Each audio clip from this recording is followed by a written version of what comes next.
ಎಲ್ಲ ಇದ್ದು ಏನು ಇಲ್ಲದ ಹಾಗೆ ಬದುಕಿರುವ ಆಕಾಶ ನೋಡದ ಕೈಯ ನೆನೆದು ಪ್ರೀತಿ ಹಂಚಿರುವ ಜೊತೆಗಿರು ನೀನು ಅಪ್ಪನ ಹಾಗೆ ಹಣ್ಣೆಲೆ ಕಾಯೋ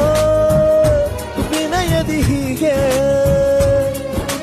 ನಿನ್ನನು ಪಡೆದ ನಾವು ಪುನೀತ ಬಾಳು ನಗು ನಗುತ್ತ